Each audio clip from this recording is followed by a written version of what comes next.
저는 오후 찬양 예배 시간을 통해 계속 예수님의 발자취를 따라가며 사복음서 안에서 그렇게 예수님과 함께 걷는 시간을 갖고 있습니다. 오늘이 그 세 번째 시간입니다. 그런데 이걸 계속 이어가야 하나 하는 생각을 11월 23일 이단 특강 하시면서 담임 목사님 설교 통해서 정말 예수님과 함께 걷는 정주행 1, 2, 3, 4 쭉쭉쭉 나가려고 했는데 살짝 브레이크가 걸렸습니다. 계속해야 하나 하는 생각 두 주간 동안 문득문득 정말 많이 했던 것 같습니다. 제가 어성경을 하면서 배우면서 새롭게 알게 된 부분이 있어서 여러분들에게 소개를 하고 함께 은혜를 나누기를 원했습니다. 그렇게 시작은 했지만 어성경에서 하는 걸 그대로 여과 없이 여러분에게 전하거나 또는 어성경에서 하고 있는 것을 이렇게 따라가지는 않는다고 저는 생각을 합니다. 왜냐하면 별로 그러고 싶은 마음도 없고 또 제가 신학을 하면서 나름 정해놓은 규칙이 있기 때문입니다. 저는 늦게 신학을 했습니다. 40이 넘어서 만학을 했죠. 만학을 하다 보니 배우는 것을 다 기억하거나 또는 정말 20대 그 청년들하고 같이 공부하기에는 굉장히 역부족이었습니다. 끈기 있게 오래 앉아서 버티는 건 할 수 있는데 머릿속에 저장하는 것도 저장한 것을 기억해내는 것도 따라갈 수가 없었습니다. 더구나 여성이다 보니 여성이 갖는 특성이 있잖아요. 따스함, 부드러움, 감성적인 면이 강함, 이런 강점은 있지만 그것이 반면에 우유부단할 수 있다는 것을 포함하고 있습니다. 냉철하지 못하고 이성적이지 못하여서 자기 감정에 치우칠 수 있다는 것도 내포하고 있는 것입니다. 그래서 신학을 하면서 나름 정해놓기를 몇 가지 있었는데 그 가운데 첫 번째는 만학을 하다 보니까 빨리 신학을 빨리 마치고 그리고 사역을 하는 목회자의 길을 걸어야 되지 않느냐 하는 이야기들도 들었습니다. 하지만 기도하면서 내 안에 주시는 저한테 맞는 다른 분들 그분들에게는 또 하나님의 감동을 다르게 주실 수도 있겠죠. 하지만 저한테 주시는 생각은 만학일지라도 속성 과정으로 2, 3년 공부해서 뚝딱 목회의 길로 걸어가고 목사 안수를 받고 그렇게 목사가 되는 것이 아니라 제대로 정 코스를 밟아 공부를 해야겠다 하는 마음을 주셨습니다. 신학교에 들어가고 신대원에 들어가고 그 이후에 또 뭔가에 교회 현장에서 필요한 전문 과정이 필요할 것 같아서 또 다른 과정을 또 공부하고 신과뿐만이 아니라 목회에 필요한 실천하면서 교회 현장에 필요한 것들이 이걸 배우면 좋겠다 하는 것들은 계절 학기를 통해서 또는 다른 세미나를 통해서 배우고 또 배웠던 것 같습니다. 배운 거 그대로 적나라하게 여과 없이 성도님들에게 전했을까요? 그러지 않았어요. 제가 알고 있는 믿음 안에서 무엇보다 성경 말씀에 비추어서 치우치지 않으려고 많이 노력을 했던 것 같습니다. 왜냐하면 그게 두 번째 저의 규칙이기도 한데 하나님을 만나고 경험한 체험들이 성경에 있는 내용이 아니거나 그런 환상을 보거나 그런 꿈을 꾸거나 그런 메시지를 들을 때가 많이 있는데 검증이 된 것이 아니라면 그것은 나 자신에게 주는 메시지이고 주님과 나만이 기도하며 풀어갈 일이지 성도님들에게 여과 없이 전할 내용은 아니라는 깨달음을 주셨기 때문입니다. 그리고 세 번째, 말씀을 전할 때 제가 알고 있는 것, 믿고 있는 것, 깨닫게 하신 것 이것을 전하지만 내가 알고 있는 것으로 국한된 것이라면 너무나 알량하잖아요. 보잘것이 없잖아요. 내세울 것도 아무것도 없잖아요. 내세워서도 되지 않지만 이것이 전해도 되는지 성경적인 역사 또는 문화, 배경, 성경학자들이 주석하거나 그들의 이론, 보편적인 이론을 치우치지 않은 많은 치우친 이론들도 있습니다. 주석해내는 것도 있고. 하지만 보편적인 그런 주석이나 내용을 제 믿음, 무엇보다 성경 말씀에 비추어서 검증된 것들을 그렇게 전해야겠다라는 내 안의 규칙을 정했었습니다. 그래서 어성경에서 배운 것도 힘든 것도 있었어요. 받아들이기 어려운 것도 있었습니다. 다 좋다 이런 거 아니에요. 그리고 어성경 했으니까 나 어성경 했다 여러분에게 그거 나타내려고 한 것도 아닙니다. 그 사역원을 홍보하려는 건 더더욱 아니고요. 그냥 새롭게 알게 되고, 특히 사복음서를 통해서 예수님과 함께 사복음서를 예수님의 일생에 맞추어서 그렇게 걸어간다면 예수님을 일목요연하게 그 일생에 대해서 우리 성도님들이 알게 되지 않을까 하는 그 새 마음, 깨달음을 주셨기 때문에 시작을 한 것입니다. 저는 지금도 성경을 읽지만 성경을 다 이해하지 못합니다. 감히 어떡해요? 하나님의 말씀이기에 믿음으로 받고 믿음으로 순종합니다. 순종하지 못할 때도 허다히 많지만 아멘으로 받고 순종하려고 결단을 합니다. 하나님께서 깨닫게 하시는 만큼 계시, 말 그대로 커튼을 열어서 보여주듯이 그렇게 눈을 열어, 마음의 눈을 열어 보여주시는 것만큼, 감동 감아 주시는 만큼 감격하며 아멘 아멘 하며 따라갈 뿐입니다. 하지만 가장 중요하게 여기는 감동 감아도 좋고 아멘 아멘 하면서 순종하고 가려고 하는 마음도 좋고 다 좋지만 하나님의 말씀, 성경 66권에 있는 이 텍스트, 하나님의 말씀 자체가 가장 중요한 기준이 됩니다. 여러분은 어떻습니까? 이 중요한 말씀이 기준이 되어서, 그래서 가끔 특히 우리 중부기도 어머님들 모였을 때도 성경 본문 읽고 별다른 설명 없이 말씀 그대로 받고 듣고 하나님 주시는 음성으로 그렇게 붙잡고 기도하면 좋겠습니다 하고 간단히 말씀 자체로 끝마칠 때도 있습니다.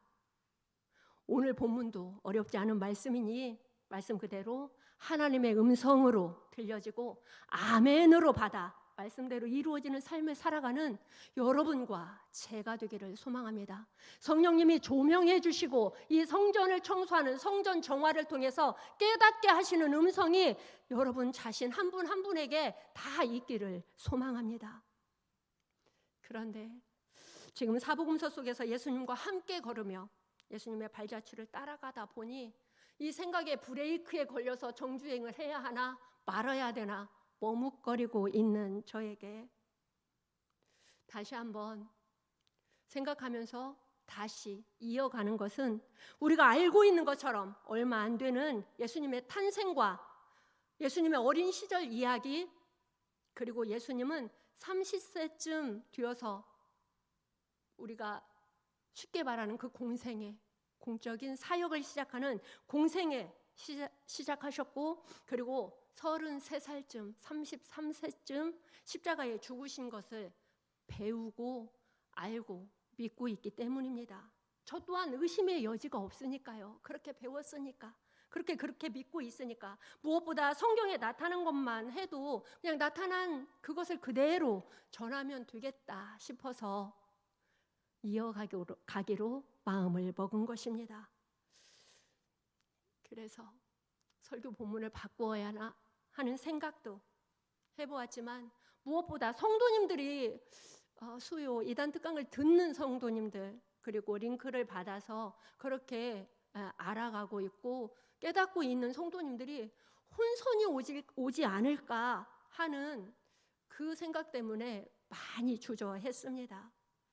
그럼에도 그 염려 뒤로 하고 하나님께서 여러분 모두에게, 각자에게 하나님 말씀을 통해서 주시는 은혜가 있으리라 저는 그렇게 믿고 나아갑니다. 무엇보다 예수님이 50살까지는 살지 않았을 것 같은 마음이 들었습니다. 만약 50 가까이 살았다고 한다면 그 제자들, 예수님의 제자들, 그리고 다메섹 선상에서 만난 그 바울, 그리고 그 바울이 AD 67년, 그러니까 AD 70년에 예루살렘 성전이 멸망하는데 그 전에 바울은 순교를 당하는 걸로 그렇게 알고 있거든요. 그럼 그 사이에 언제 바울은 전도 1차, 2차, 3차, 4차 전도 여행을 마치고 로마 감옥에 갇혔으며 67년에 죽었을까 하는 것들을 생각하게 하셨고 나름 찾아보게 하셨고 어떻게 해야 하나 하면서 여러분과 공유했으면 좋겠다, 이해하는 데 도움이 되겠다 싶어서 도표를 만들어 봤습니다. 그래서 그렇게 크다지 오차가 크지 않을 것 같은 예수님이 30살쯤 그렇게 공생애를 시작했고 33살쯤 십자가에 못 박혀 죽으셨는지 안 죽으셨는지 정확한 건 아무도 모릅니다. 35세, 40세, 45세까지 더 살았을 수도 있습니다. 하지만 그냥 도표처럼 유대사나 또는 1세기 기독교 연대표, 그리고 제가 갖고 있는 비전 성경의 연대표를 통해서 도표를 보면서 한번 따라가 보면 좋겠습니다. 도표에는 없지만 BC 37년경에 이미 헤롯 대왕은 유대를 통치하는 왕이 됩니다. 그리고 시간이 흘러 BC 5년, 예수님보다 1년 전에 세례 요한이 태어나죠. 그리고 BC 4년에 예수님이 탄생한 걸로 그렇게 알고 있습니다. 그리고 예수님이 탄생하자 헤롯 대왕의 유아 학살이 시작되죠. 그리고 그 가운데 또 헤롯 대왕은 죽음을 맞이합니다. AD 8년이면 예수님이 12살이 되는 해예요. 이때에 예수님은 예루살렘, 어린 예수님이 방문을 하는 거죠.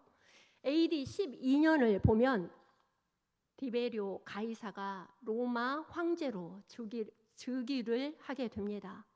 그리고 AD 26년 세례 요한 사역이 시작되죠. 광야에 위치는 소리가 되어서 그렇게 사역을 시작합니다. 이때 본디오 빌라도가 유대의 총독으로 부임을 합니다. 그리고 AD 27년, 이때가 예수님이 30세쯤 되는 때입니다. 예수님 공생애 시작되죠.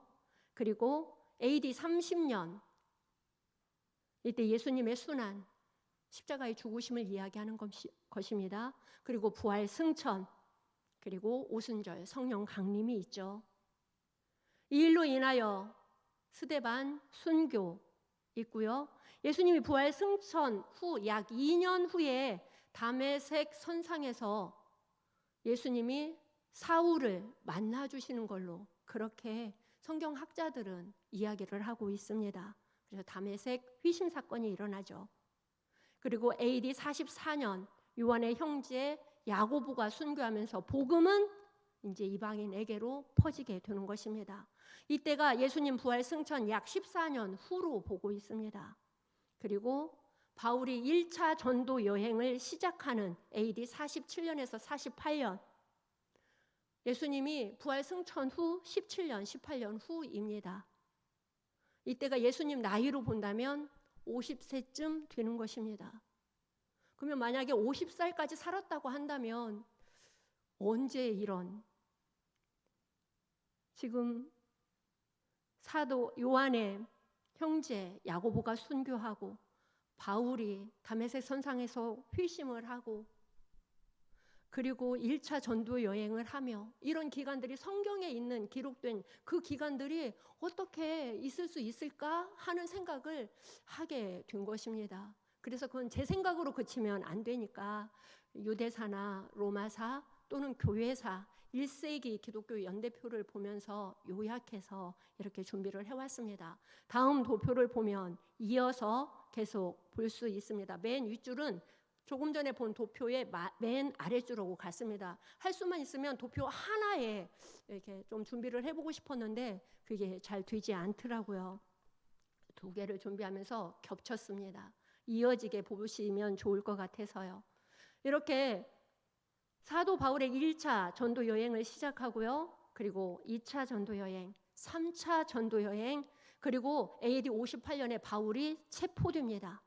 61년 그 골모네빌 감옥에서 성경을 쓰는 로마 감옥에 투옥되는 일이 있는 거죠.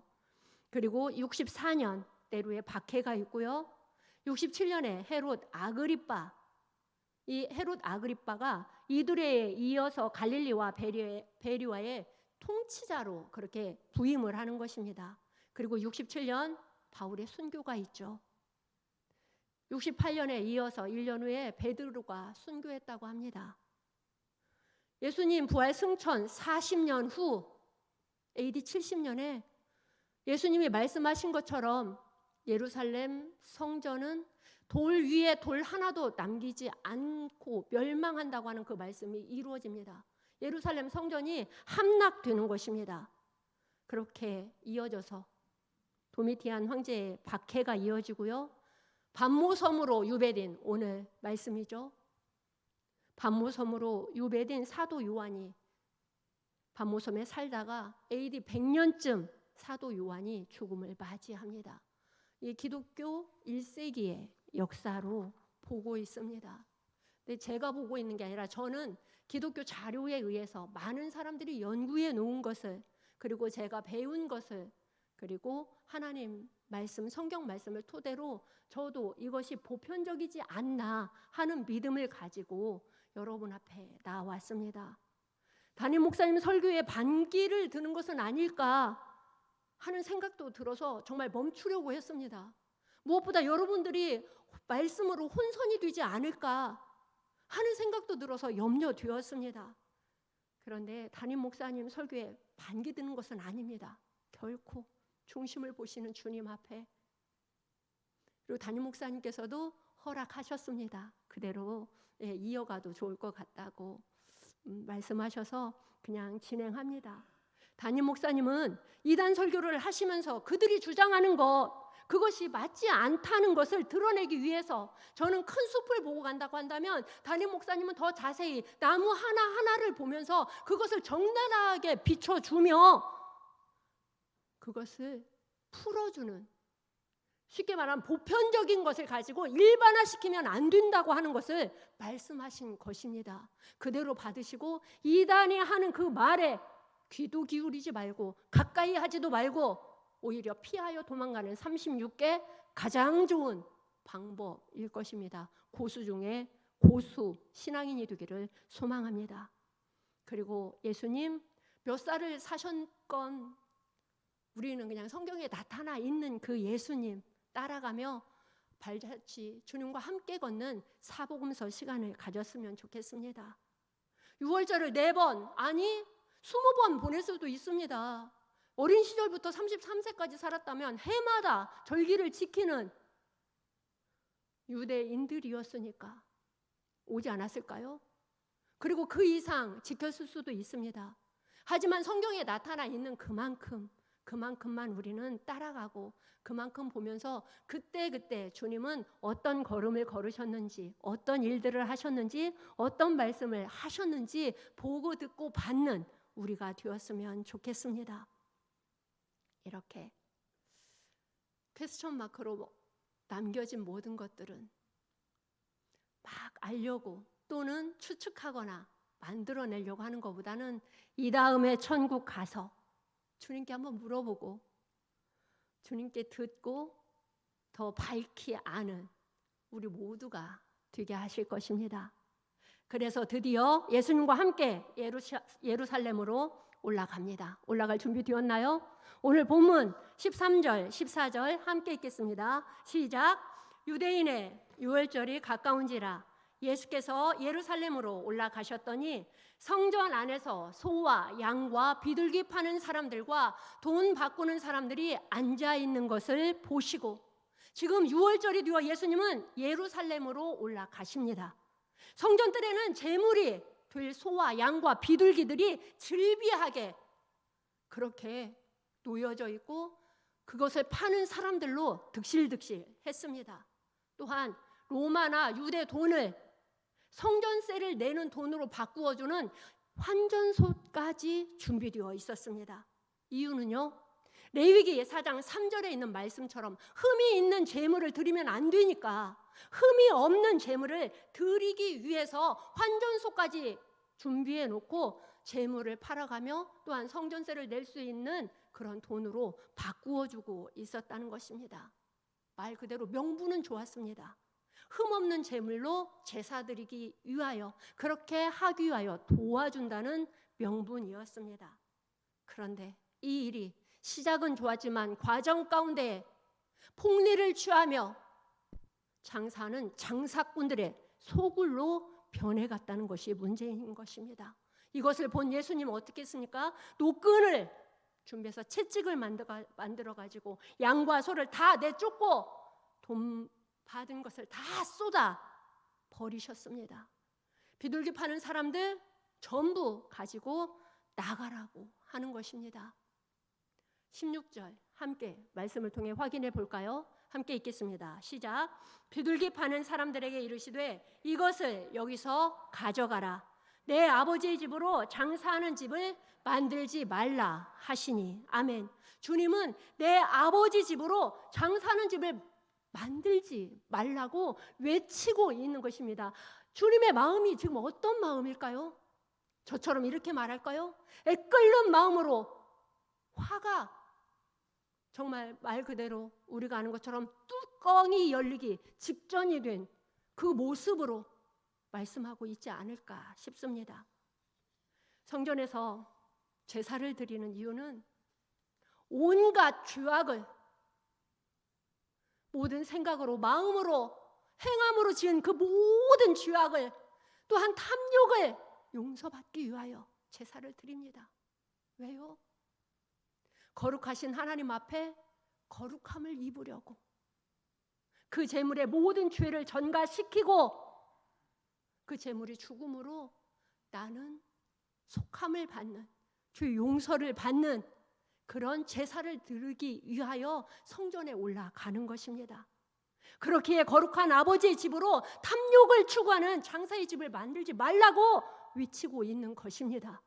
선한 목적으로, 아무리 명분이 뚜렷하게 시작을 했다 한다 할지라도 그 과정 가운데서 탐욕으로 얼룩져 있다고 한다면, 욕망으로 가득 차 있다고 한다면 그것은 죄악이 될 것입니다.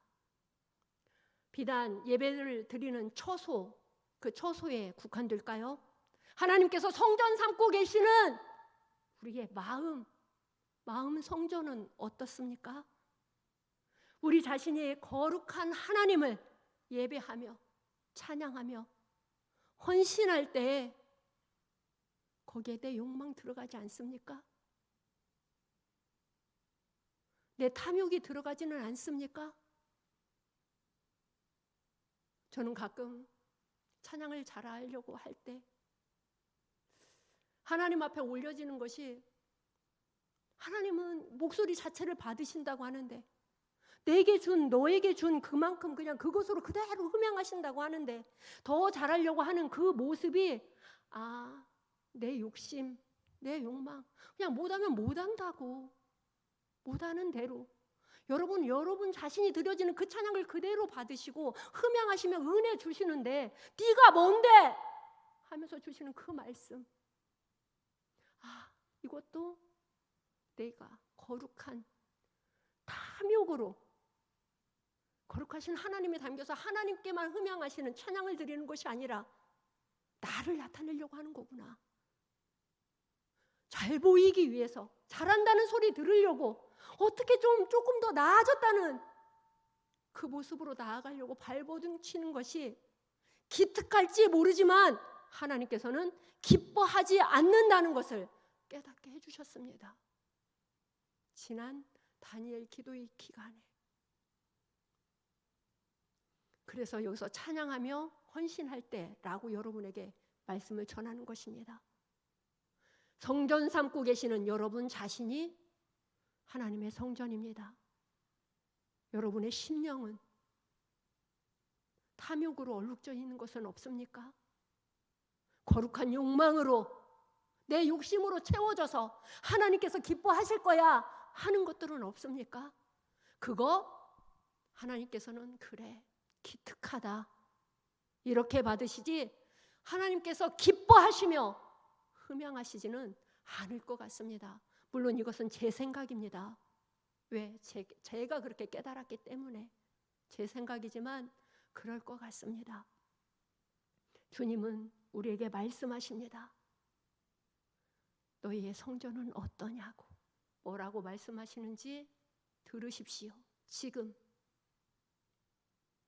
성전 삼고 계시는, 마음을 아시는, 중심을 보시는 주님이 나에게 뭐라고 말씀하시는지 들으십시오.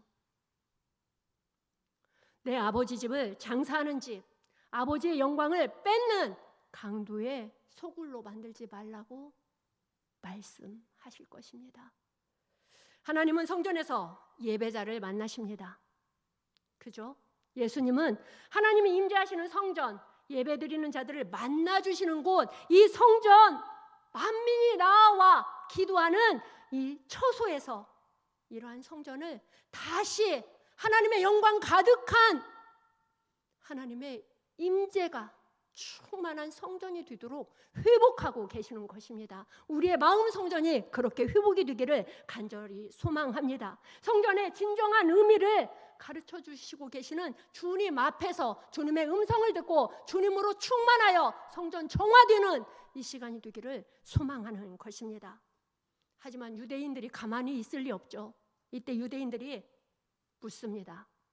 예수님께 성전에서 장사하는 사람들을 내쫓아낼 권한, 그 권한 누구로부터 받았습니까? 라고 묻는 것입니다. 이때 예수님이 뭐라고 대답하십니까? 본문에 있죠. 우리 18절에서부터 21절까지 말씀으로 확인해 볼까요? 함께 읽겠습니다. 시작. 이에 유대인들이 대답하여 예수께 말하기를 내가 이런 일을 행하니 무슨 표적을 우리에게 보이겠느냐?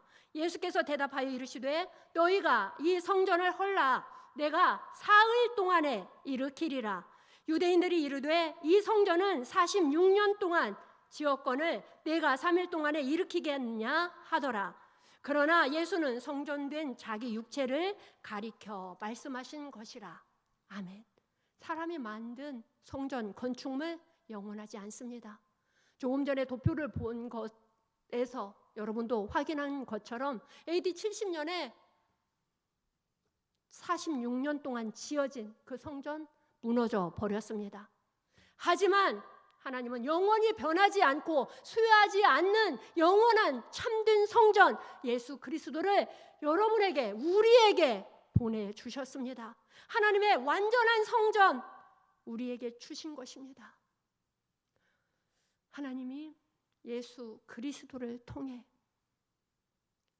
모든 죄 십자가에 못 박혀 죽게 하시고 죽으심으로 끝나는 것이 아니라 3일 만에, 사흘 3일을 이야기하는 것입니다. 혹시 젊은 분들은 잘 모를 수도 있어서 말씀드립니다. 3일 만에 다시 부활하게 하여 주시고 당신이야말로 영원히 무너지지 않는, 멸망하지 않는 참된 성전임을 증명하고 있는 것입니다. 이 성전 정화 사건을 통해서. 그리고 한 가지 더 있습니다. 하나님의 놀라운 영광을 보여주는 새 성전된 예수님이 하나님의 아들이심을 무엇으로 이야기하고 있습니까?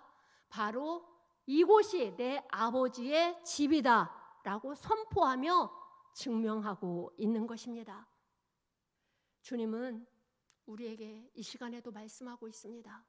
마음을 보시고 아신다고 하는 것 제가 한 말이 아닙니다.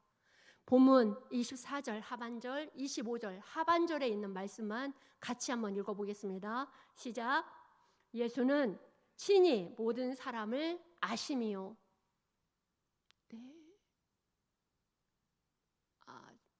네.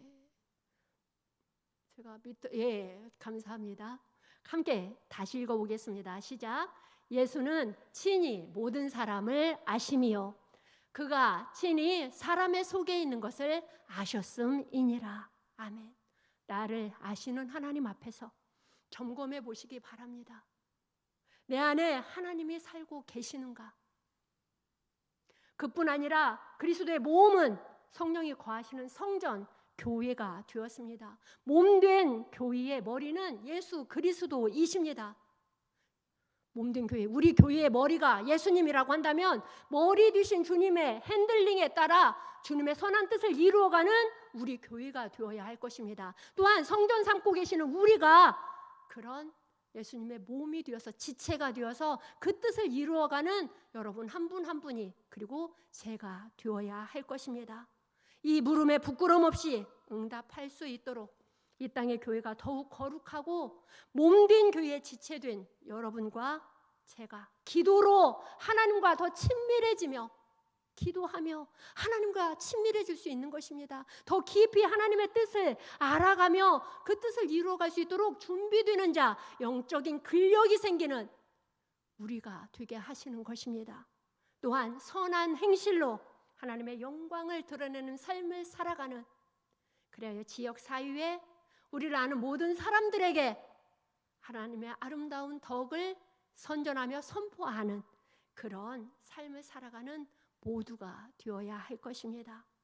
자, 여러분 오늘 말씀을 정리하며 다시 한번 도표를 보겠습니다. 네, 예수님은 공생애를 살면서 유월절 4번을 지켰습니다. 정확하지는 않습니다. 하지만 성경상에 보면 4번을 지켰습니다. 몇 번을 더 지켰는지는 이 다음에 천국 가서 주님께 물어보지 않아도 밝게 알 것 같습니다. 알려주신 모든 것을 알게 하실 것 같거든요. 하지만 성경상에 보면 지금 오늘 본문은 첫 번째 유월절을 지키러 온 저 화살표가 있는 시점에 서 있었습니다. 우리가.